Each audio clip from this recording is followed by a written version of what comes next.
Good morning. In his book, You're Redefining Moments, Becoming Who You Were Born to Be, New Thought author Dennis Merritt Jones writes on page 137, one of the first telltale signs that we are living from the authentic self comes in those unmistakable moments when we feel a sense of effortless connection with everyone and everything, with the whole. This is when we discover that true wholeness is a state of being, not a condition or a point at which when we one day arrive when all things are perfect, because that will never be the case in this human experience. When we live fully anchored in the awareness of our unity with the whole, authenticity is revealed. Something real emerges from within us, and all sense of separation dissolves. Please look at the screen and read with me the affirmation of the month. I live fully anchored in the awareness of my unity with the whole, and allow the authentic self to be revealed in my prayers, thoughts, words, and actions. Thank you. Thank you so much, Kristen.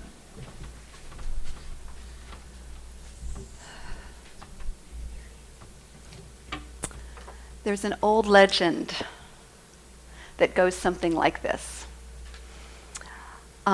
Humanity at one point knew that they were gods, and they abused this right by misusing their creative powers. So the Great Spirit made a very difficult decision and decided to take the divinity away, at least temporarily, and to find a place to hide it. And so the Great Spirit called the animal counselors, a mole, a dolphin, and an eagle, to come together and counsel and decide where to hide this divinity. And so they were trying to be creative and think of where this could be. And so the mole said, I have an idea. I will dig deep, deep, deep into the earth and I will hide the divinity there. And the Great Spirit said, they'll create some equipment and stuff or whatever. They'll dig down and they'll find it. And so that idea was out the door. And the dolphin said, I have an idea. I will take the divinity and I will dive deep into the ocean, the deepest part of the ocean, and I will place it there. And again, the Great Spirit said, well, humanity eventually will figure out a way to create something or some way to go down there and find it, retrieve it. So that went out the door. And then the eagle said, well, I have an idea. I will fly the divinity to the top of the highest mountain and I'll place it there. And again, the Great Spirit said, no, they're into mountain climbing. They'll eventually find it. So then the Great Spirit thought long and hard, and the animals joined with him, and animal spirits, and then finally came up with a solution. I know what we'll do. We'll hide it where humanity will never find it, right in the center of their being.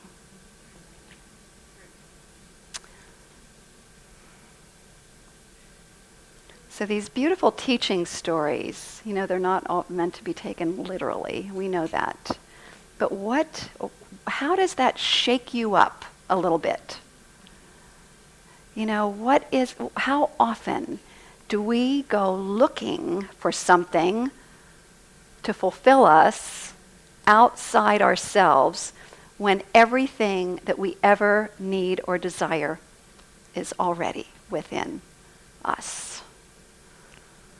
So those beautiful teaching stories are meant to kind of shake us up and bring us back, bring us back home to where we are in truth.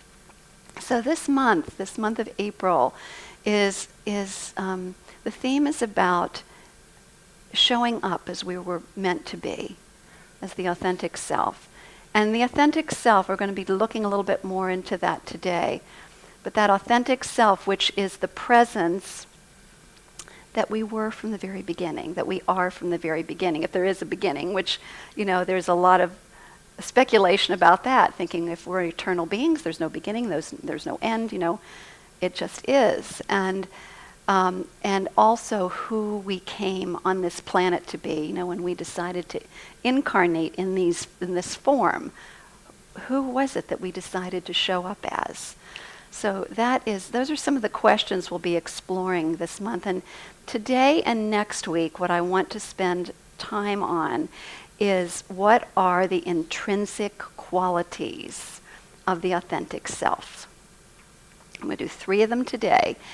And what I want to do is, first of all, look at this idea of an authentic self. What is the authentic self? When we talk about this, what do we mean?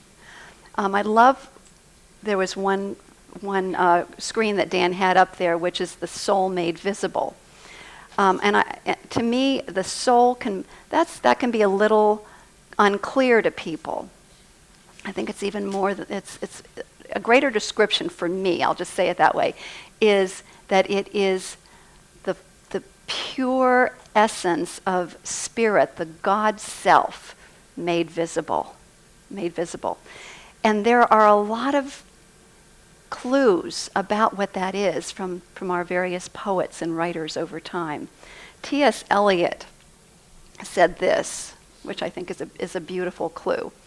The end of all our exploring will be to arrive where we started and know the place for the first time. Arrive where we started.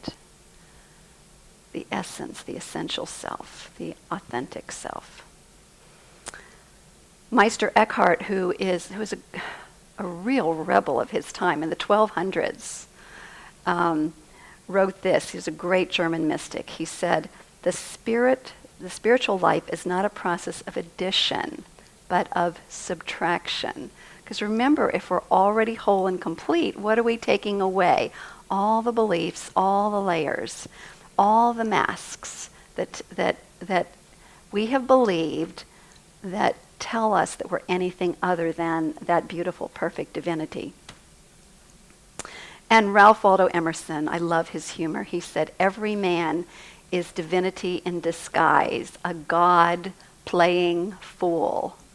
A God playing the fool. Every man, every woman is divinity in disguise, a God playing the fool.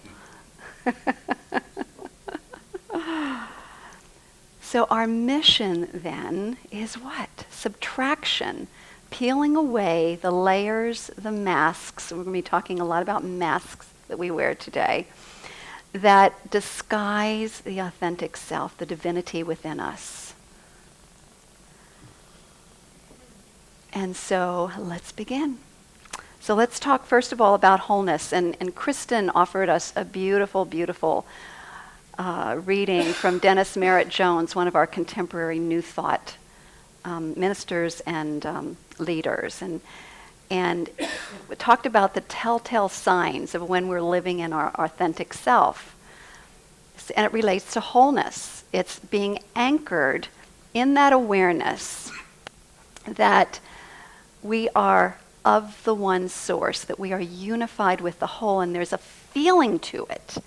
There's that feeling of pure, and this is how it feels for me, pure joy and delight and connectedness to all life. I have these moments, and my family kind of gets out of the way when I get in this state, where I just feel my heart is just so bursting with love that I want to just go and hug everybody and, just connect. So that's the authenticity, the authentic self that is revealed when we anchor ourselves in that awareness of wholeness, unity with the whole. That's what wholeness really means. Nothing missing, nothing wrong, unified with the whole. And the thing that I love about that state, it's an all is well state of being. And we talk a lot about, oh, all is well. Well, that's where it comes from, is that state of awareness, of union with the whole. I'm not separate. I'm not a separate being here. I am fully connected. Look around and just make that connection. Just look around right now. Make that connection with everybody. Tune in and anchor in to your unity with all of these beautiful beings that are in this room. And there are a lot of them.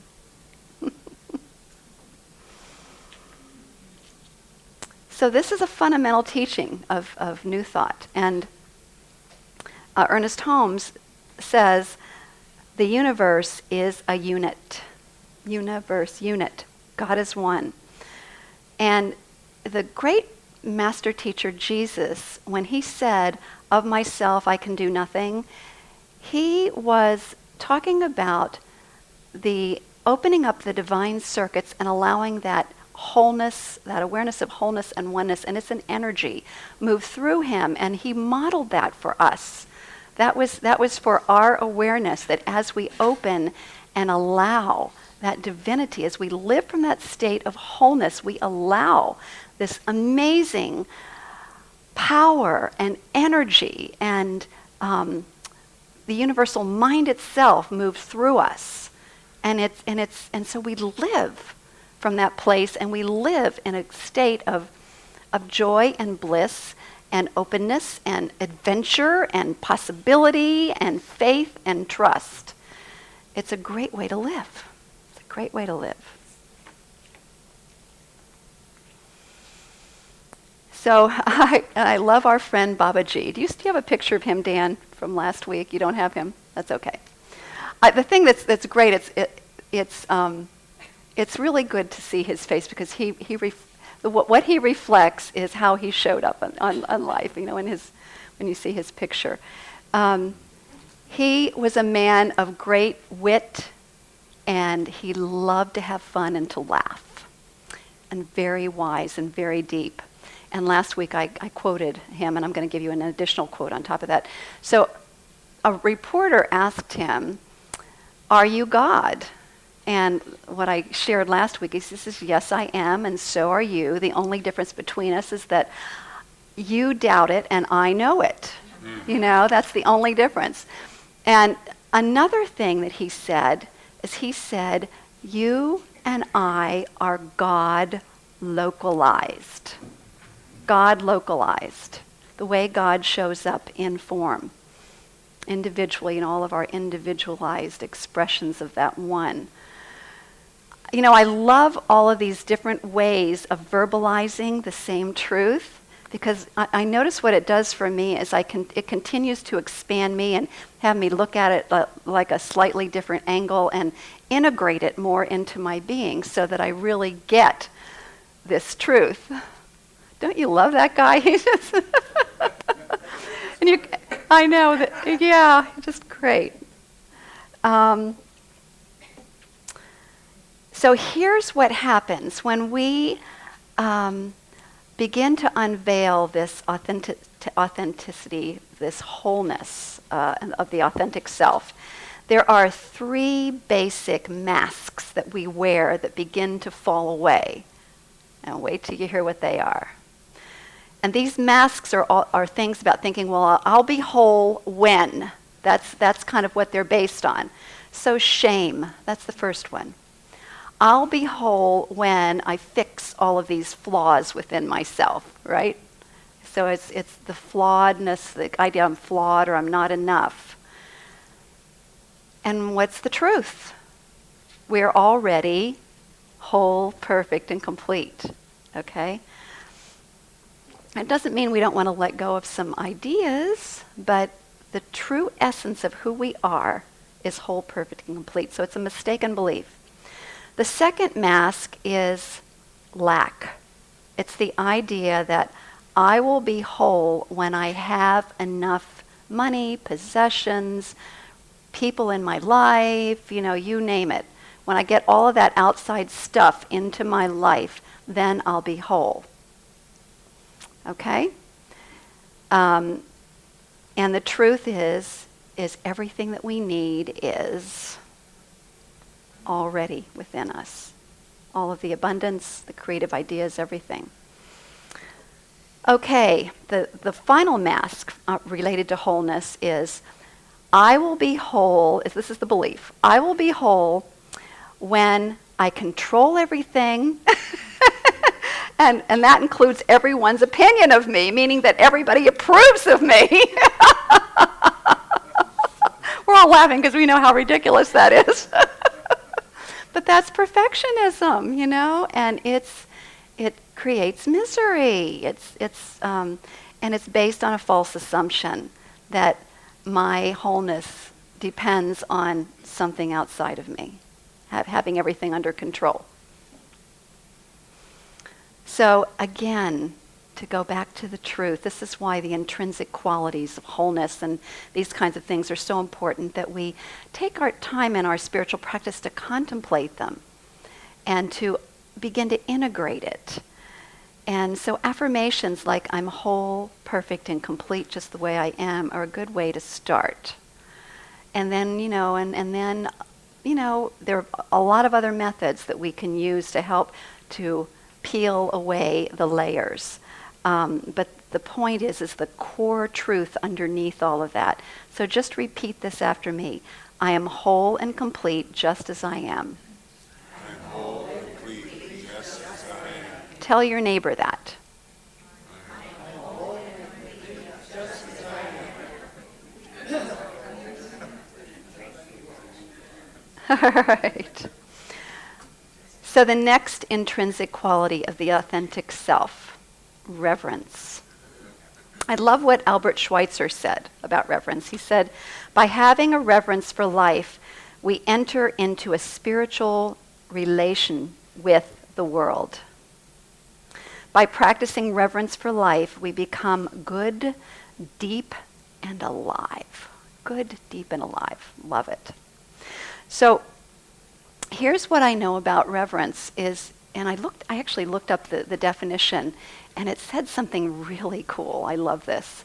It's adoring awe for the one. Wait, I thought I had it. Just a second. I want to make sure I have this. Okay. Adoring, awed respect for the one light within all life. Adoring, awed respect for the one light within all life. Beautiful. And what came to mind as I was contemplating that was Mother Teresa. And I thought about how she brought that principle into realization in her life is when she served people, whether they were sick or impoverished or whatever it was, she saw the divine Christ in them. She practiced seeing that right in front of her, who she was serving Jesus. That supported her in staying focused in that divine essence or light within each one. What happens when we begin to show reverence in life? What comes to mind for me is I develop more compassion, more understanding of other people, more compassion for myself as well as others. My capacity to love increases. And then I think about the golden rule. Think about how the golden rule and reverence fit together. When we have a reverence, a deep, adoring, awed respect for life, we just want to take care and show our love for everything. That means caring for our planet, caring for each other, caring for ourselves, caring for our bodies. This is having reverence for our bodies, for our lives, for everything around us. We show up differently. So reverence, what a beautiful quality. So what are the masks then that we begin to unfold? Oh, I have one more story I want to tell you before I do that. This is very short. This is about Ernest Holmes. One of the ways that he cultivated reverence was that rather than going out and picking roses from his rose garden and putting them on his dinner table, he would pick what we call weeds and put them in the vase to remind himself that life, the one life, flows through all equally, and that and therefore it's the value or the judgment that we place on it that makes the difference. So it helped to peel away one of the masks, which is judgment. So let's look at this idea of judgment. So judgment is when we get into how things should or shouldn't be, right? It's the should. Or need to, have to. Those are variants of it. It needs to be this way. It has to be that way. It shouldn't be that way. You know, whenever we find ourselves caught in that, and I have to say, I was caught in that when I was in India. When I looked around and I saw all the trash all over the ground, I got really into this shouldn't be. You know, it took me a while to get to it, and I finally got to the point where I had to tell myself, look up. Stop looking at the ground. Look up. Look at people. Look at the buildings. Look beyond that, you know. And so those judgments put us in a state of misery, So it's important that we anchor into what's really important is a reverence and an adoration for all of life. So that's a mask that falls away. Selfishness, another mask. And selfishness comes from mindlessly taking from others and from life with no thought of giving back. Mindlessly taking with no thought of giving back. So as we begin to develop generosity, as we begin to, again, realize that all of life, have this adoration, this great love, this great respect for life, we want to give back because we realize there's no them and us. There is the one. There is the one. And so true service, true giving of oneself is giving to the one, or giving from the one to the one. I mean, it's a circulation within the one of love. And it takes, I'm really clear, it takes fearlessness to give up these masks. They're lifetime habits. And they can feel very comfortable, even though they create a lot of misery, right? So it takes courage and fearlessness to step outside the mask, these masks that we wear. And so fearlessness is actually the final quality that I want to talk about today. And the Bhagavad Gita, which is an ancient Hindu text, says something very powerful about that. It says, fear not what is not real. What is real always was and cannot be destroyed. Fear not what is not real. What is real always was and cannot be destroyed. So the real, what is the real that cannot be destroyed? The divine self, the God self, the essence, the spirit.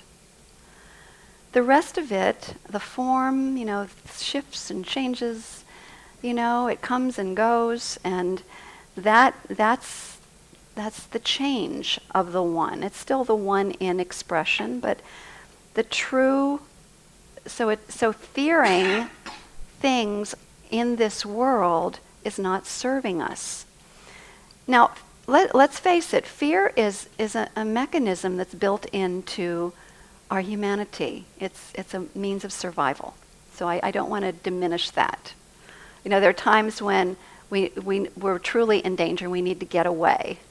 What I'm talking about, though, with this kind of fearlessness is the fear, the stories we make up in our minds.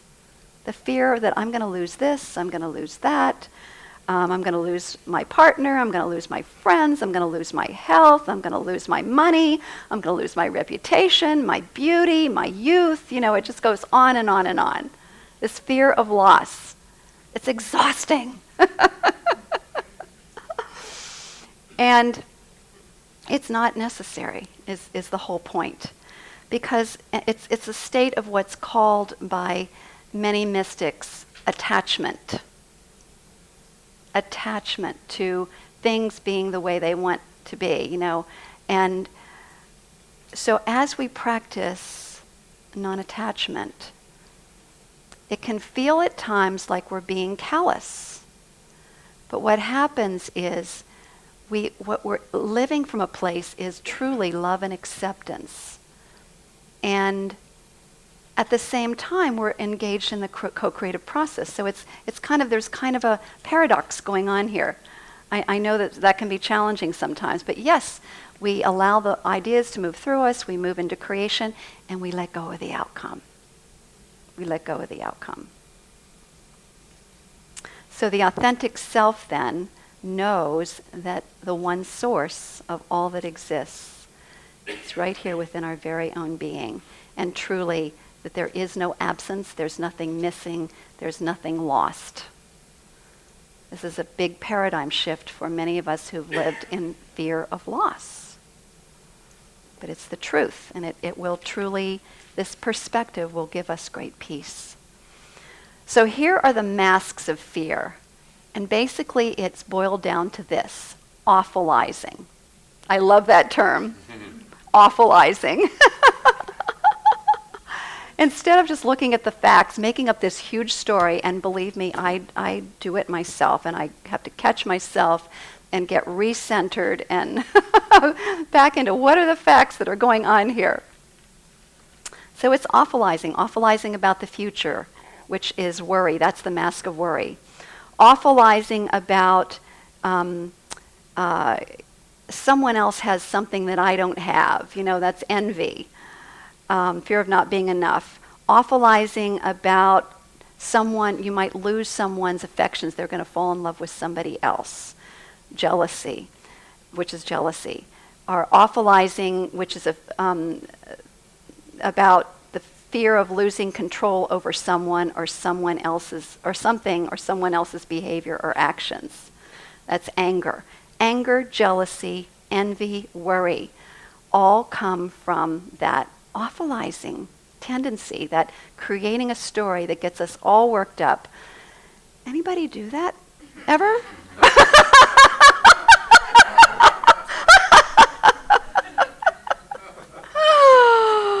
And it just causes so much stress on ourselves that's just so unnecessary. So here's a really quick remedy that I learned actually back in my master's in counseling training years ago. And it just kind of came up into my awareness again recently. It's a very quick way, wherever you are, to shift out of fear and panic. And we learned this when somebody is panicked or they're in like a state of panic. You have them, you take their hand and you have them touch something and then describe it. Describe what that is. What are they feeling? To come really into the present moment. There are other methods too that we've used in practitioner training to tap into where you're feeling something in the body and to describe it. But anything to bring self into present moment awareness breaks that pattern of awfulizing and the fear that goes with it. So I'd like you to practice that right now with a partner or two, whoever you happen to be around, and just simply begin stating the facts. What do you see? What do you hear? What do you feel? Why don't just any of those. Just take like a minute or 30 seconds each and practice that and just notice what happens when you just start describing. And this is bringing us into the present moment, into the now, out of that pattern. So I'd like you to practice. Well, no, just, you don't even have to awfulize. Just practice. Yeah, just practice. No need to awfulize. Does somebody need a partner? Norman is here. Okay. Anybody else need a partner? Oh, 3 of you can get together. That's good.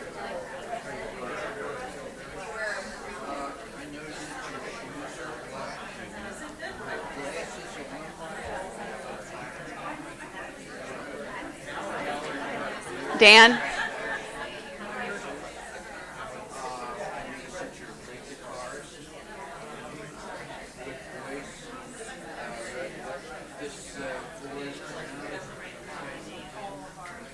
Same when those shoes are black. Raise your hands. Those,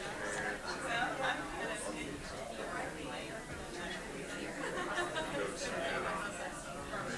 kind of a light, dim color.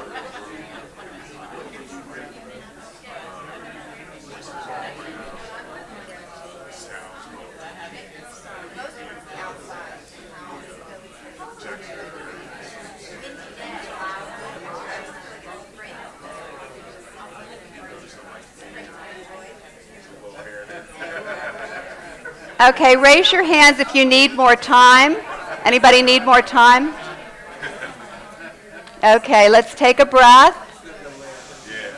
Ah, another breath. Ah, beautiful. Looks like we're still going. Yep, right across. Yep.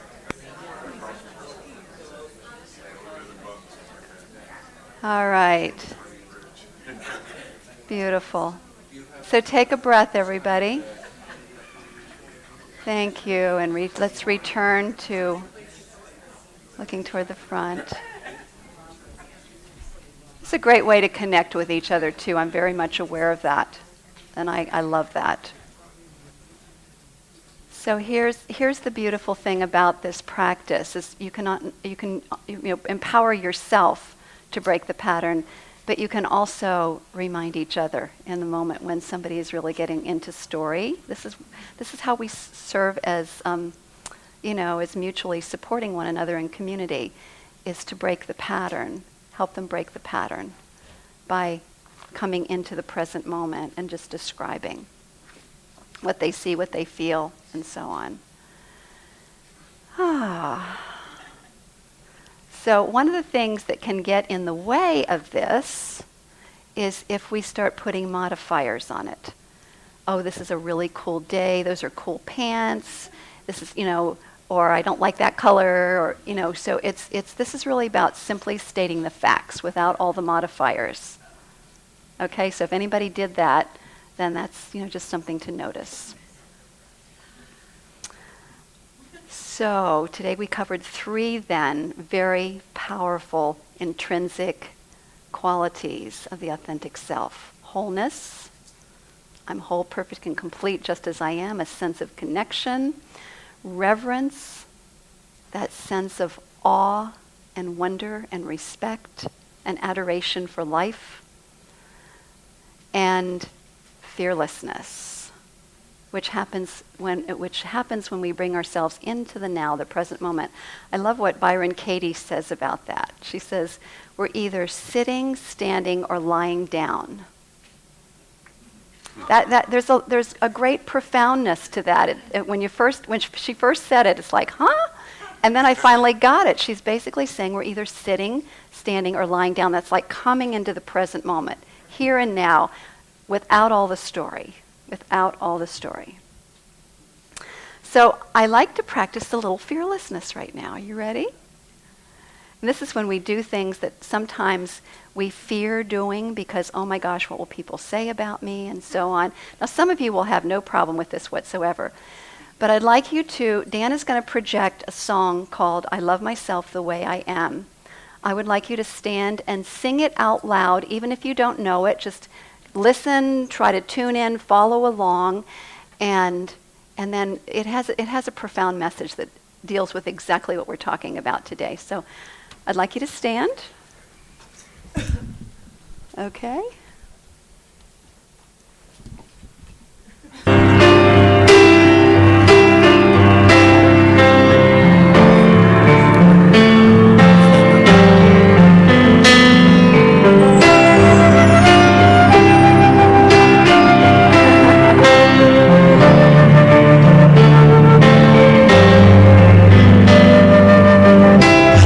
Myself, the way I am, there's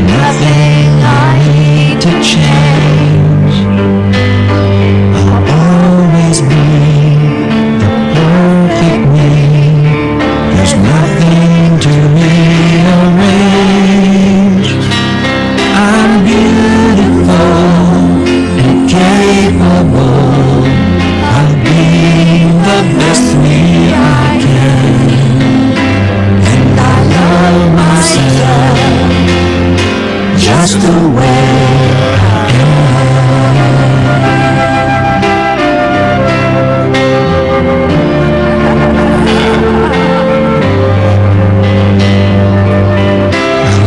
you just the way you are. There's nothing you need to do.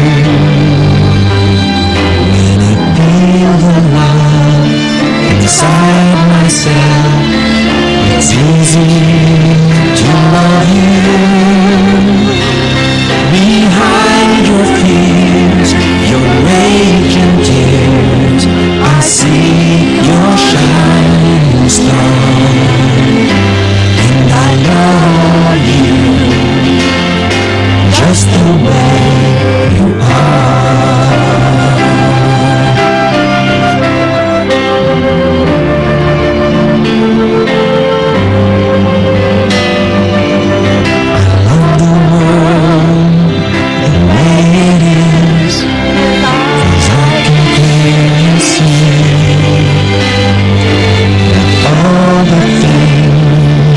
Judge or die by people just like me.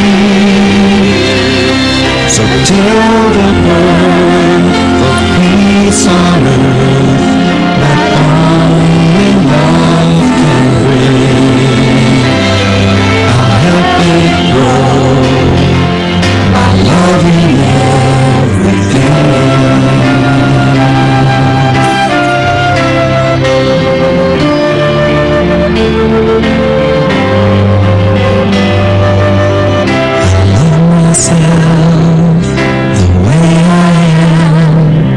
Still I want to grow.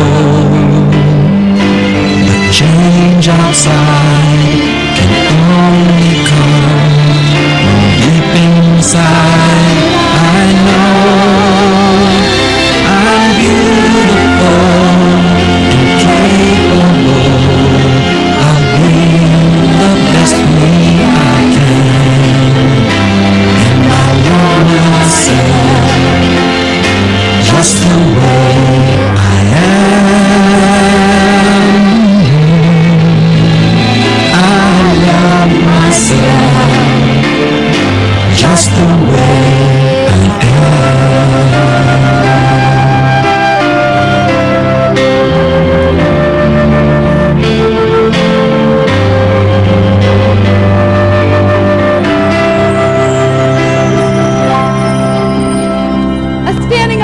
For ourselves, yay!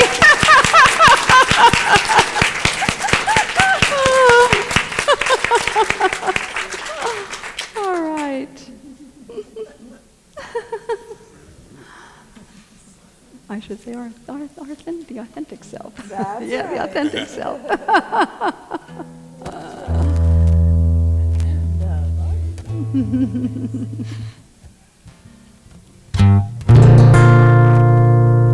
All right, I picked this song today. I was thinking about John Denver a lot, and I love this song.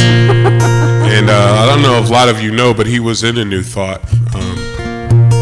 I think he might have been a practitioner. I'm not 100% sure, but anyway, his lyrics always kind of reflect that, and so here we go. I'm going to channel my inner John Denver.